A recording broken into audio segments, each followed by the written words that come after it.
Fala galera, sejam bem-vindos ao canal, e para mais uma história de terror. Se gosta desse tipo de conteúdo, não deixe de se inscrever no canal e deixar aquele like e ativar o sininho para receber notificações de novas histórias. Então vamos para mais uma.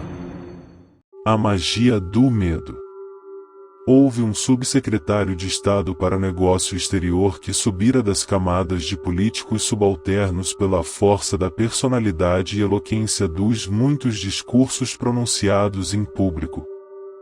Nickerson Aben se casara com rica viúva, que muito providencialmente morreu no momento da crise de seu negócio, e quando os amigos dela começavam a murmurar sobre a ação de divórcio em andamento. Foi um caso muito prosaico de operação de apendicite que não correu bem. Para grande espanto do maior cirurgião inglês, e num período no qual ela deveria estar fora de perigo, sofreu um colapso e morreu. À vista do que, os amigos simpatizantes do subsecretário Aben acharam uma desculpa para o mandar aos territórios do Rio, o vasto sertão governado por comissário Sanders, um capitão alçai e um jovem tenente cujo nome era Tibetes, mas que era invariavelmente chamado Bones. O ministério achou que a mudança seria benéfica ao desolado homem, que parecia inconsolável, apesar da imensa fortuna que a esposa deixará, posto que o Novo Testamento no qual nada lhe deixaria não chegou a ser assinado. Assim, seguiu viagem aos territórios no primeiro vapor, e como aquele homem magro e pálido tinha um vislumbre de bom senso, da falecida esposa dissera muitas vezes isso às amigas mais íntimas, não avisou os funcionários do Grande Rio de que os honraria com uma visita. Sr. Aben era desses que preparam armadilha para os auxiliares desonestos, e suspeitava que o chofer estava de combinação com o garagista para o roubar. E da mesma forma pensou que, chegando sem avisar, poderia descobrir certas irregularidades que seriam encobertas se a chegada fosse largamente anunciada. Contudo, sua chegada furtiva não produziu escândalo, se bem que, caso Sanders do Rio tivesse o dom da previsão, bem poderia levar a Gazaka, a mulher Chimbiri, e a esconder na profundeza de sua floresta natal. A Gazaka estava intimamente ligada à vida de Sr. Nickerson Aben, embora ele nem sonhasse isso. Sr. Aben era vestido pelo melhor alfaiate de Savile Row. A Gazaka não usava outra roupa além da tanga de erva seca pendente da bela cintura. Uma moça alta, muito esbelta e de olhos muito graves, nenhum amor por qualquer homem, tendo um grande amor por algo mais que o homem. Terrivelmente versada, também, nas artes de fantasma e diabo. De costas estreitas, seios miúdos, adorada pelas crianças, tão forte e hábil no braço que podia atirar uma lança além da marca de lançamento de qualquer rapaz. Assim era Gazaka, a mulher Chimbiri, filha de Enikmankimi, o falecido feiticeiro da aldeia. Era velha para uma virgem. Tendo 17 anos, fora cortejada por homens à sua própria maneira. A Gazaka era afável com todos, mas não favorecia algum. Vivia com o irmão, Emissuru, o caçador, e as mulheres dele odiavam porque nunca dizia uma mentira e era franca ao irmão mais velho no que dizia respeito aos numerosos amantes que elas tinham. Bateriam nela, se não fosse por saberem a força de seu braço direito. O que as mãos não ousavam, as línguas eram menos precavidas, mas nenhum murmúrio pegava. Poucos homens seriam tão simples de espírito para admitir que outros eram bem-sucedidos onde eles próprios falharam.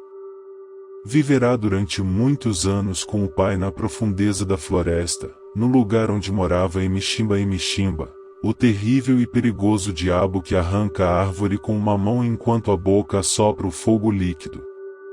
Ali também habitavam outros seres poderosos, Yeniguru, o cachorro sem cabeça, e Shikalaka Emibofunga, o comedor de lua. Na realidade todos, menos o lagarto de fogo, cujos olhos semeavam a morte, que está em todos os lugares e em nenhum. Me queima-lhe ensinar os mistérios da vida e do princípio da vida, e a terra onde a vida é semeada. Conhecia os homens em sua ignorância e força. Me queima-lhe ensinar a maneira de ser mais encantadora que todas as outras mulheres.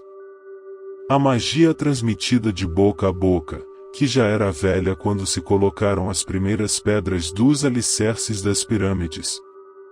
Os homens tinham medo dela. Até o Bors, o curandeiro, a evitava. Porque era essa mais estranha magia dela, tinha o poder de fazer surgir diante dos olhos dos homens o que eles menos desejariam ver.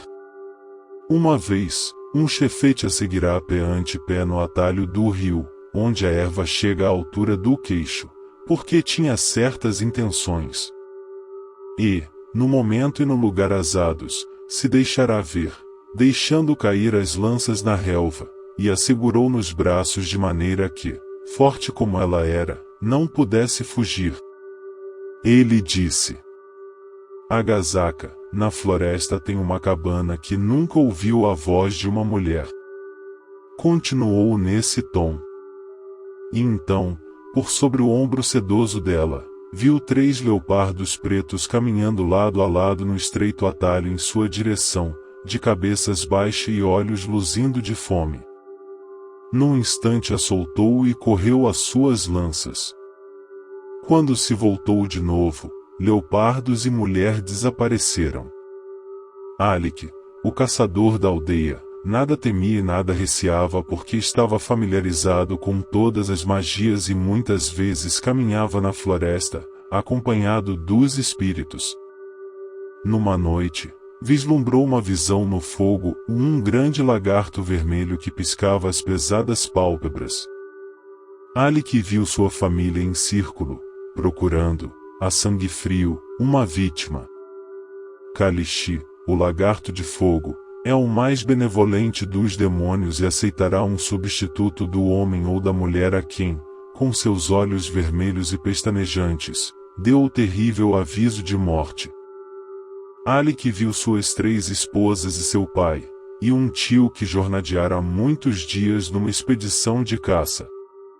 E nenhum, salvo a esposa mais moça, era adequado bastante ao fim que tinha em vista. Kalishi é um diabo exigente. Nada que não seja o melhor e o mais bonito lhe agrada. Além do grupo sentado em volta do fogo vermelho, comendo da grande panela no meio das brasas, havia outros grupos.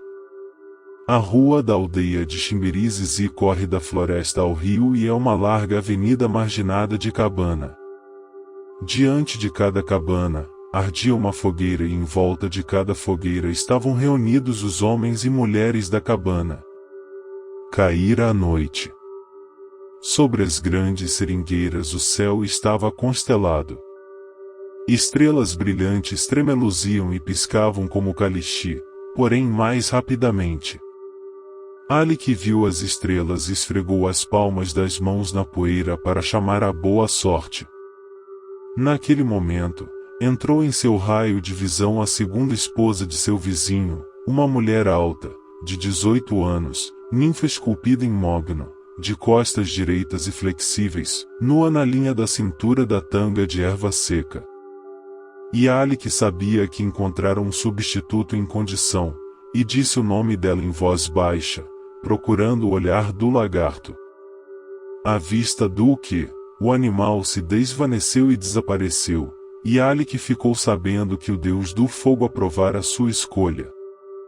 Mais tarde, nessa noite, quando Louca, a esposa do caçador Emissuru, desceu ao rio a fim de buscar água para a necessidade da primeira esposa, Alik a interceptou.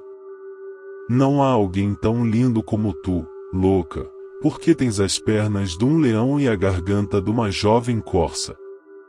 Enumerou outras perfeições físicas e Louca riu e escutou. Brigara naquele dia com a primeira esposa do marido, e ele batera nela. Estava extraordinariamente predisposta ao galanteio e ansiosa por aventura. Não tens esposa, Alik? Ela perguntou, contente. Pois darei a ti Agazaka, a irmã de meu marido, que é muito linda e nunca tocou no ombro de um homem. Dizia por despeito, porque odiava Agazaka, e é um costume das mulheres louvar a estranhos as qualidades das cunhadas a quem odeiam. Quanto a Agazaka e as esposas, e fez um gesto de desprezo. Não há esposa como tu, nem na cabana do velho rei, além das montanhas que são o fim do mundo. Louca riu de novo e disse, com voz profunda e melodiosa. Agora sei que estás doido, como Emissuru disse. Também que vês coisas estranhas, que não existem. Não só Emissuru, mas todos os homens dizem que tens a doença de Mongo. Era verdade que Alik era doente e sentia dores mortíferas na cabeça. Via coisas além de lagarto. Disse. Emissuru é um velho idiota. Tenho um juju que me dá olhos para ver maravilha. Venhas comigo à floresta, louca, e te ensinarei magia e te darei o amor que um velho não pode dar. Ela pousou a bilha, a escondendo num tufo de erva de elefante perto da margem do rio, e caminhou atrás dele à floresta. Ali ele a matou, acendeu uma fogueira e viu o lagarto, que parecia satisfeito. Alik se lavou no rio e voltou à sua cabana, para dormir. Quando acordou, na manhã, sentiu pena de ter matado Louca, porque, de todas as mulheres no mundo, fora a mais bela a seus olhos. A aldeia estava meio deserta, porque a bilha de Louca fora encontrada e os caçadores entraram na floresta a procurando. Acharam-na, mas ninguém a vira caminhando à morte. Alguns julgavam que fora levada por pescadores Oxori, outros indigitavam um diabo notório pelas façanhas amorosas. Trouxeram o corpo à rua da aldeia, e todas as mulheres casadas fizeram tangas de folhas verdes e sapatearam a dança da morte, cantando o tempo todo de maneira muito estranha. Alik, acocorado diante de sua fogueira, observava a procissão sem curiosidade.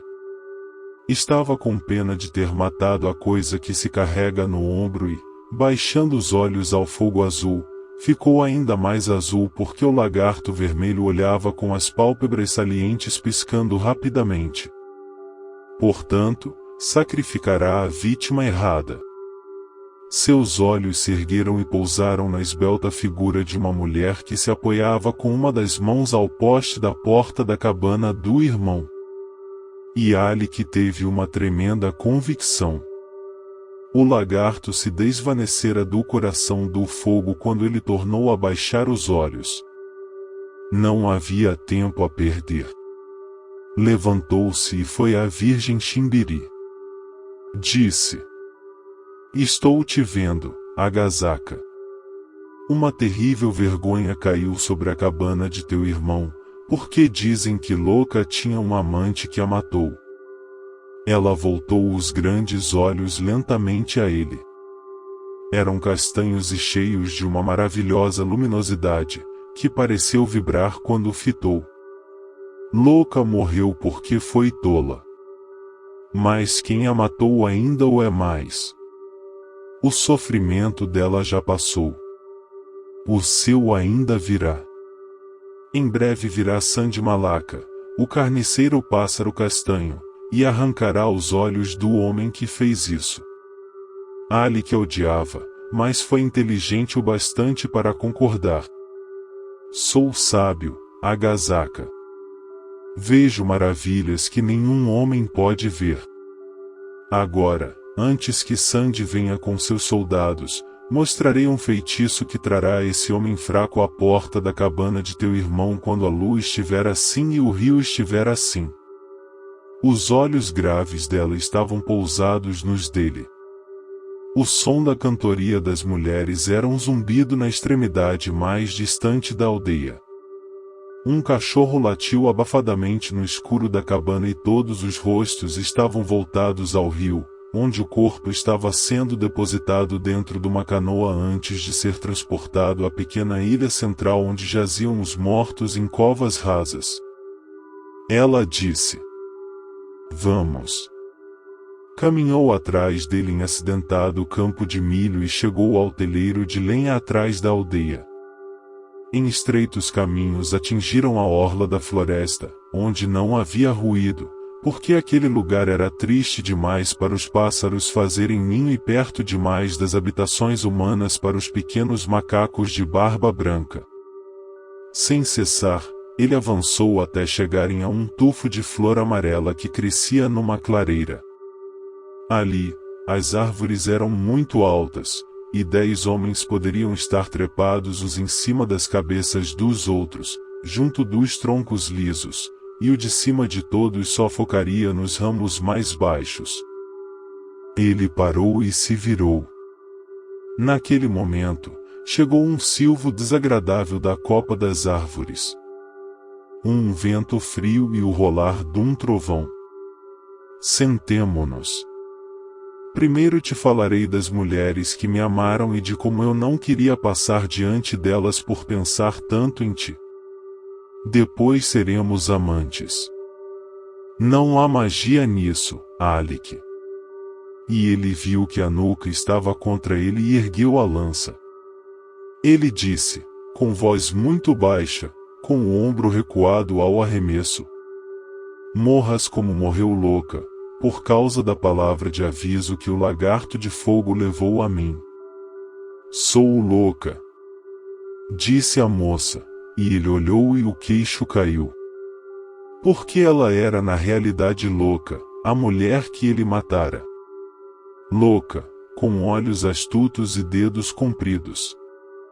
E tinha o jeito de louca de pôr uma flor encarnada atrás da orelha e as pernas longas e cetinosas de louca. Disse ele em desespero. E deixou cair a lança. Ucó! A agasaca se curvou e a apanhou. E naquele momento se transformou em quem era novamente. Não tinha flor, os dedos eram mais curtos, e onde estivera o sorriso astuto havia a seriedade da morte. Esta é minha magia. Agora caminhes em minha frente, Alec, assassino de louca, porque não fui feita para o amor e sim para um estranho poder. Sem palavra, o pensativo homem caminhou de volta o caminho feito anteriormente e Agasaka o seguiu. E, seguindo, experimentou a lâmina larga da lança, embora tocando de leve. Havia uma linha de sangue no polegar dela onde a lâmina e o dedo se encontraram. A floresta estava escurecendo. O vento era, alternadamente, um grito e um lamento. Perto da lagoa na orla da floresta, ela ergueu a lança acima do ombro esquerdo, como um soldado de cavalaria brandiria a espada, e ele se voltou a meias ao ruído sibilado. A primeira esposa do irmão dela estava junto da lagoa, colhendo raiz de mandioca do lugar onde a deixaram para ensopar. A cabeça de Alec caiu aos pés quando o primeiro relâmpago rasgou o céu. O sol se erguera havia 4 horas quando a canhoneira do rio, branca e reluzente, se aproximou da margem alcantilada chamada do Peixe por causa de sua configuração. A água turva do rio encachoeirava de encontro à sua proa, formando uma onda reluzente, tinta de vermelho nas orlas, porque a Zaire avançara contra uma correnteza de 11 km por hora. Todos os rios, do Izizi ao Mocalibi, estavam em vazante, havendo banco de areia onde havia água profunda e água profunda onde os crocodilos dormiam de boca aberta na última vez que Sanders ali estivera. Estava em pé, ao lado do timoneiro, de figura esbelta e forte, vestido de branco imaculado, com o capacete de cortiça posto de banda, porque uma mosca de elefante o picara na testa na noite anterior e o galo que se formara doía. Entre os alvos dentes regulares, tinha um charuto escuro. acabará de tomar o desjejum, e uma ordenança estava retirando o serviço de café de prata e as bandejas de fruta. Acima das cabeças o céu era azul cobalto, mas o barômetro estava caindo assustadoramente, e desejava a segura ancoragem de um banco profundo abrigado nas árvores altas que a pequena baía ao sul de Chimbiri oferecia. Lobeá, có louca! Uma braça de água, pelo amor de Deus! O rapaz de olhos sonolentos, sentado à popa do barco, levantou sua linha de sondagem. A mão de Sanders se fechou sobre o cabo telegráfico de sinal, que manejou, e Ioka, o maquinista, confirmou o recebimento do aviso. 1M. Bom. O barco reduziu a marcha, com as rodas girando a ré, mas a proa tocou na areia, e uma corrente lateral arrastou a popa até ela ficar paralela ao banco de areia. Então, enquanto a roda rodava em sentido inverso, o Zaire começou a se mover em direção à margem direita do rio, bordejando o baixio, até a quilha reencontrar a água profunda do rio. Disse o timoneiro, muito aborrecido. Santo Deus! Esse banco surgiu dos infernos, porque nunca esteve aqui, desde o tempo em que eu engatinhava. Pense somente no rio, homem, disse Sanders, pouco inclinado à falação. E agora, acima da copa das árvores em frente, Sanders viu a montanha alterosa de nuvens amarelas que se amontoavam e arfavam, e mandavam à frente farrapos sujos anunciando o vento. E a superfície lisa do rio se eriçou de pequenas ondulações brancas que saltavam e se desfaziam em espuma. Sanders passou o charuto de um canto da boca ao outro, pegou-o, olhou com pena e se atirou sobre a borda. O criado estava atrás dele, oferecendo a capa de oleado. Ele se enfiou nela, tirou o capacete de cortiça e o substituiu pelo chapéu de oleado, que prendeu sob o queixo. O calor era intolerável. A temperatura enviava o bafo de ar quente de uma fornalha como arauto de sua fúria. Sanders estava molhado de suor até os ossos e a roupa colava ao corpo. Uma fita deslumbrante de luz cruzou o céu e se desdobrou num rendilhado de línguas. A explosão do trovão foi ensurdecedora. Parecia que um peso enorme comprimia a cabeça. Mais um relâmpago, outro e mais outro. Agora surgia, azulado, em qualquer margem, como vívidas listas azuis de luz que corriam em zigue-zague do céu à terra. As nuvens amarelas ficaram pretas. A escuridão da noite envolvera o mundo numa escuridão realçada pela luz cadavérica, lateral, que vinha do horizonte distante, onde as nuvens estavam quebradas. Porto! Disse Sanders, rispidamente. Agora este bordo de novo. Agora Porto!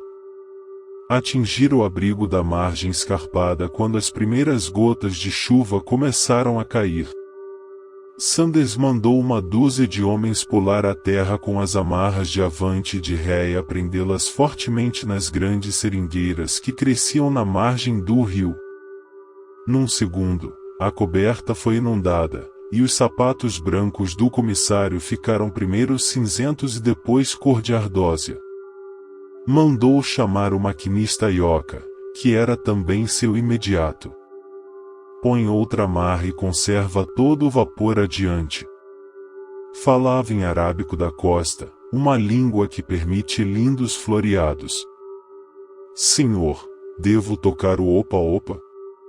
Porque vejo que esse povo ladrão de acasavo está com medo de sair à chuva para dar as boas-vindas a seu senhorio. Sanders abanou a cabeça. Virão a seu tempo. A aldeia fica a 1,5 quilômetros. Não ouviriam teu opa-opa. E foi a seu camarote, a fim de recuperar o fôlego. Um vento de 170 km por hora soprara de encontro a seus dentes durante 10 minutos, o que é muito para quem está tentando respirar. O camarote tinha 2 longas janelas, uma em cada lado.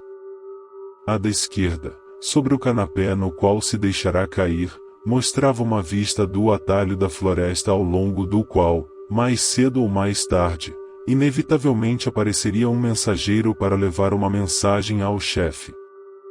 Os relâmpagos eram ainda incessantes.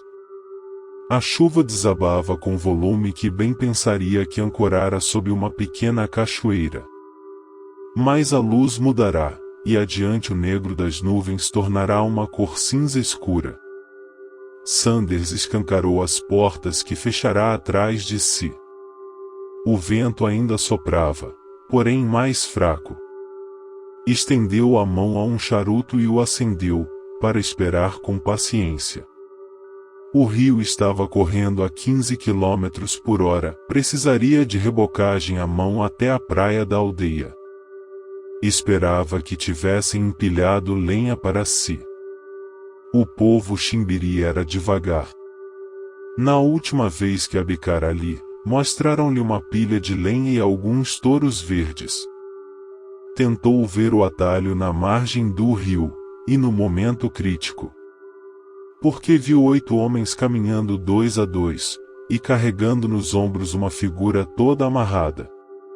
Um crisântemo elétrico, explodindo num clarão ofuscante, quando ele saltou ao banco, com as pétalas incandescentes zigue-zagueando em todas as direções através das nuvens negras, fez luz suficiente para permitir enxergar o fardo humano bem claramente antes de chegar ao atalho e ficar perfilado no caminho de 8 homens taciturnos e da turba multa que desafiaram o furor da tempestade para os seguir a certa distância.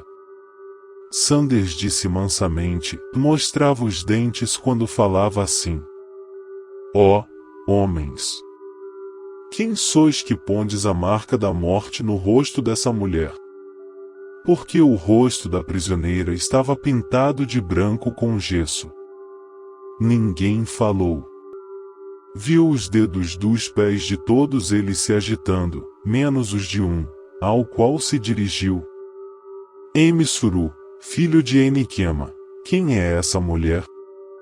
Emissuru limpou a garganta.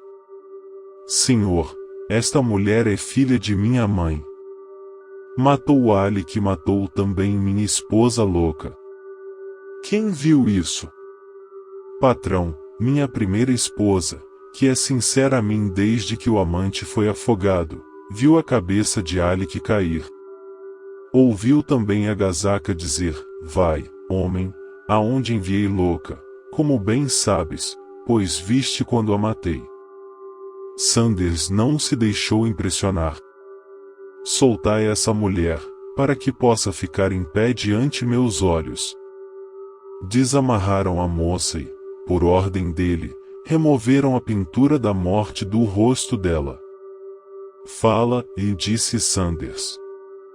Ela falou muito simplesmente, sua história era boa. Contudo, trazei a mulher que a ouviu dizer aquelas coisas terríveis. A esposa foi encontrada na cauda da procissão e avançou impotente, assustada, porque os olhos frios de Sanders eram enervantes. Mas foi volúvel quando conseguiu falar. O homem com a capa de oleado gotejante escutou, de cabeça baixa. A Gazaca, a mulher esbelta, ficará gravemente de pé, inconsciente da vergonha. A tanga de palha desaparecera e ela estava como quando a mãe a vira na primeira vez. Enfim, a primeira esposa chegou ao fim de sua história. Sandy, esta é a verdade. Se estou falando mentira, que os compridos me levem ao fundo do rio e que eu sirva de alimento às serpentes. Sanders, observando-a, viu a pele negra se tornar baça e cinzenta. Viu a boca se abrir em terror-pânico. O que não viu foi o comprido, o crocodilo amarelo, que se arrastava no meio da relva em direção à perjura, com os pequenos olhos luzindo, a boca, úmida e escancarada, mostrando as alvas fileiras de dente. Somente a primeira esposa de Emissuru o viu, e caiu berrando e tremendo aos pés do marido, batendo com as mãos nos joelhos. Sanders nada disse, mas ouviu muita coisa que estava em contradição com a primeira história contada por ela. Como sabia que surgiria complicação se a moça ficasse com seu povo, disse. Vem comigo, Agasaka, a meu lindo navio. Houve guerra por causas mais insignificantes. Levou-a ao Zaire. Ela seguiu, humildemente, atrás. Se bem que não houvesse humildade nela. Naquela noite, chegou um pombo-correio do quartel-general, e Sanders, lendo a mensagem, não ficou satisfeito nem aborrecido. Altos funcionários, especialmente homens das cadeiras de braço, o perturbaram um pouco, mas os que conhecera eram uns homens tão encantadores e compreensíveis que perderá um pouco do medo. O que o preocupava mais eram os relatórios, que chegavam de fontes confiáveis, sobre os estranhos poderes de Agasaka. Vira muitas coisas esquisitas no rio. A maravilha do locali, que ocava o tronco de árvore, por meio do qual seriam mandadas mensagens através do continente, era-lhe ainda um assombro. Feitiçarias inexplicáveis, às vezes revoltantes, eram fenômenos de todos os dias. Um pouco daquilo era puro hipnotismo, mas havia coisas superiores, além de sua compreensão. Algumas se propagaram através das eras desde o Egito e ainda além. Abraão trouxera práticas de terras desertas em volta de Babilônia, que eram ritos religiosos entre povos sem linguagem escrita. O Zaire descia a corrente, de volta, no dia seguinte, quando mandou chamar Abibu, seu ordenança. Tragas essa mulher de Xirimbi. E a trouxeram da pequena cabine dispensa, onde ela era ao mesmo tempo hóspede e prisioneira. Dizem isso e aquilo a teu respeito, Agasaka, e falou ele, dando ênfase à sua autoridade. Patrão, é verdade, disse Agasaka, quando ele acabou. São coisas que meu pai me ensinou. Porque, patrão, ele era filho de Emikufuzu, filho de Bonfongu Emilimi, filho de Emi Sambi. Recitou 30 gerações, abrangendo uns 400 anos, antes que ele a fizesse parar. Até mesmo Sanders ficou assombrado, apesar de já ter encontrado uma vez um velho do Ngombe, que viverá nos dias de Saladino. Mostra a tua magia, mulher. Para sua surpresa ela abanou a cabeça. Patrão, isso é uma magia que só vem quando estou assustada. Sanders levou a mão à pistola e a sacou a meia do coldre de couro. Estava sentado sob um toldo estendido sobre o tombadilho.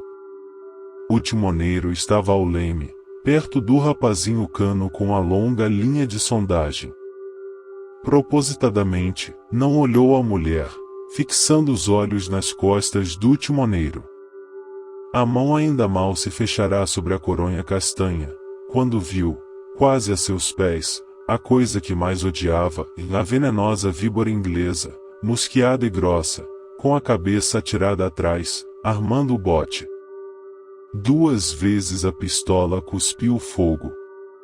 O timoneiro correu berrando, procurando abrigo, e deixou o Zaire derivando na correnteza forte.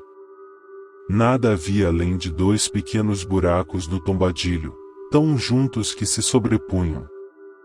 Sanders pulou a roda do leme e endireitou o barco, e, depois, quando o timoneiro reassumiu o posto, e o rapazinho da sonda saiu de trás do abrigo da pilha de lenha onde estava acocorado e tremendo, Sanders voltou à sua cadeira, despedindo, com um gesto, Abibu, que acorrera, de rifle em punho, para socorrer o amo.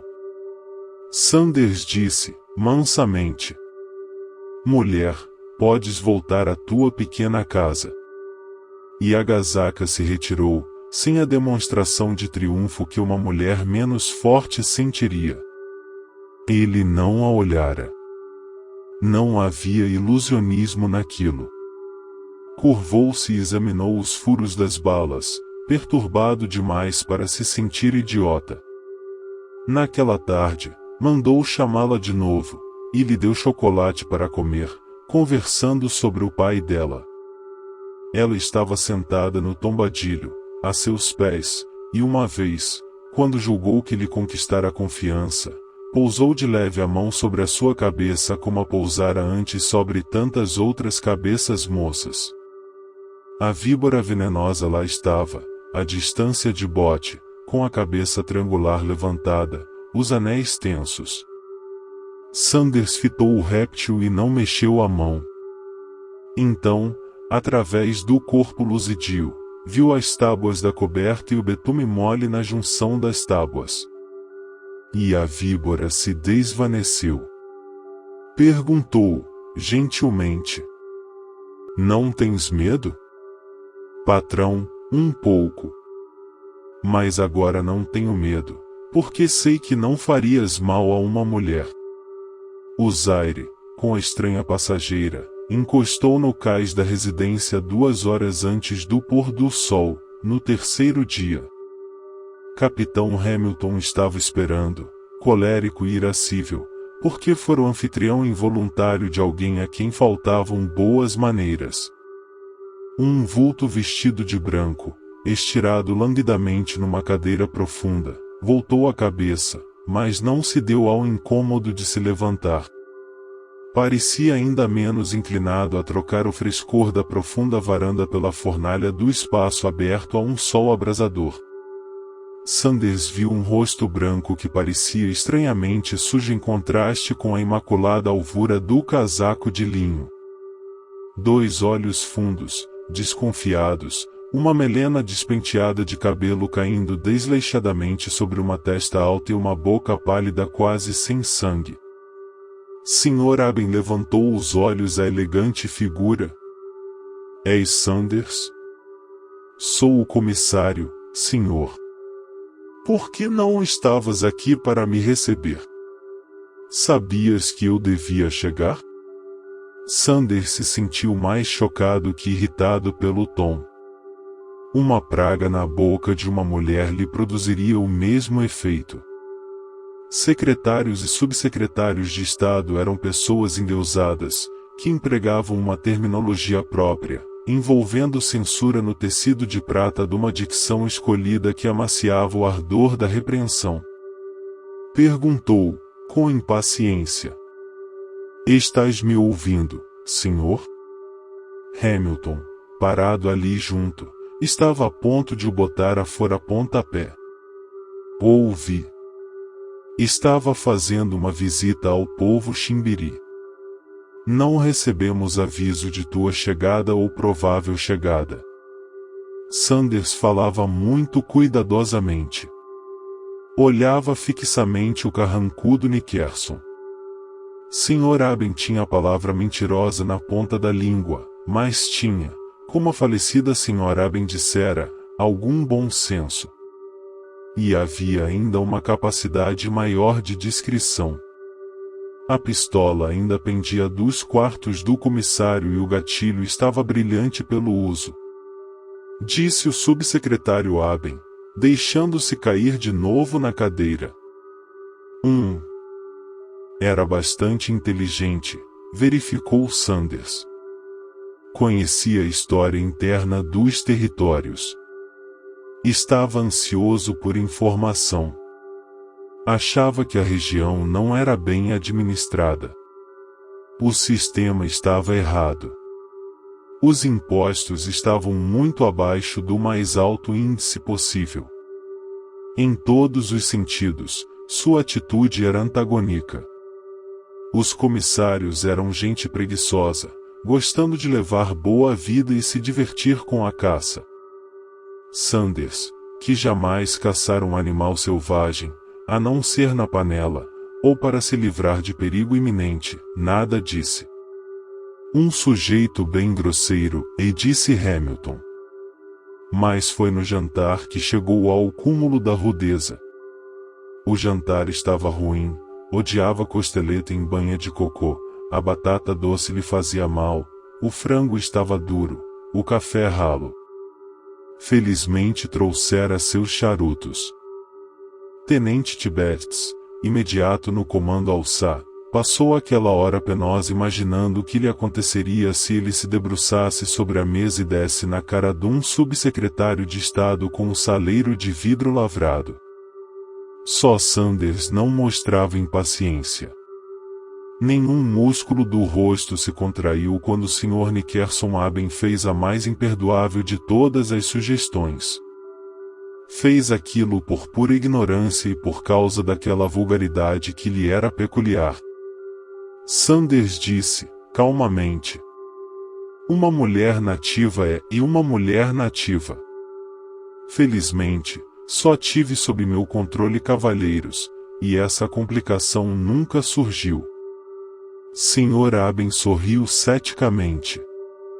Era ainda mais azedo quando sorria. Disse, secamente. Muito nobre. No entanto, ouve-se dizer que tais coisas acontecem. Hamilton estava branco de raiva. Bones olhava de boca aberta, como um menino que só compreenderá vagamente. O homem pálido fez uma pergunta e, com grande espanto dos outros, Sanders meneou afirmativamente a cabeça. Sim. Trouxe uma moça Chimbiri. Está atualmente nas linhas alçais, com a esposa de Sargento Abibu.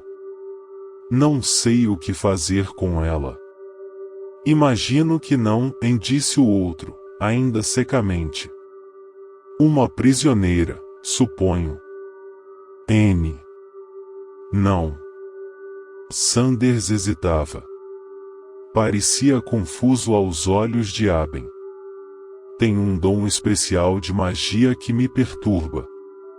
Então o Sr. Nickerson Aben riu e disse, desdenhosamente. Então é dessas. Quero ver tua feiticeira. Bones foi buscá-la. E praguejou em voz alta através da praça escura. É disso que nos queixamos, disse o Sr. Aben, enquanto esperava. Vocês ficam no país tanto tempo que se tornam pretos. Sanders estremeceu. Preto é a palavra que não se emprega na África. Absorvem suas superstições e filosofias. Magia. Santo Deus! Abanou, com desesperança, a cabeça comprida. Minha pobre esposa acreditava nas mesmas bobagens. Vinha de um dos estados do sul. Tinha uma ama preta que fazia coisas maravilhosas com osso de galinha. Sanders não o julgara capaz de ter uma esposa. Quando soube que a pobre senhora morrera, pensou que coisas piores poderiam acontecer a uma mulher. Sr. Aben condescendeu em murmurar aqueles dados pessoais? A apendicite. Uma operação. O médico idiota. Como eu dizia, vocês. A Gazaka estava parada à porta, missionariamente vestida, como eles dizem. Tinha o corpo envolto em pano de algodão azul, enrolado e preso com alfinete até a altura do peito. Aben acenou e ela se aproximou. Então essa é a dama, hein? Vem. Vejamos a magia. Fala. Sanders acenou com a cabeça. Este homem quer ver tua magia, Agazaka. É um grande entre meu povo. Ela não respondeu. Não tem mau aspecto, disse Nickerson, e fez uma coisa que espantou aqueles homens, porque se levantou e, lhe metendo a mão sobre o queixo, levantou o rosto ao seu. Havia algo em seus olhos estranhos e duros, que ela leu, como podemos ler as palavras impressas. A marca da vulgaridade era abominavelmente larga e visível. Não és tão má assim para uma pré. Deixou cair as mãos subitamente. Viram sua face se contrair dolorosamente. Nickerson via uma mulher bonita com profundas sombras sob os olhos. Era o rosto que muitas vezes via e sempre tentava esquecer. Um rosto morto, branco. Usava camisa noturna de seda fechada até a garganta. E ela disse: "Não é melhor esperar a enfermeira voltar, Nick? Não acho que devais beber água gelada." O doutor disse: "Ao diabo com o doutor!" Disse Nickerson Aben, entre dentes. E os três homens ouviram e viram a mão se erguer, segurando um copo imaginário, e os olhos se abaixar a nível de imaginário travesseiro. "Estou farto de ti. Farto de ti. Fizeste um novo testamento, hein? Vai ao inferno." Ficou olhando, e depois voltou lentamente o rosto abatido a Sanders. "Minha esposa", e apontava ao espaço e embrulhava palavras. "Eu a matei." E então percebeu que ele era Nickerson Aben, subsecretário de Estado, e que aqueles três eram funcionários insignificantes. E havia mulher negra, que o olhava gravemente. Mas aquela descoberta chegava justamente com o atraso de um segundo. "Vai a teu quarto, senhor", e disse Sanders. E gastou a maior parte da noite escrevendo uma longa carta ao ministro do Exterior. Fim. Se gostou, deixa o like e não esqueça de se inscrever no canal.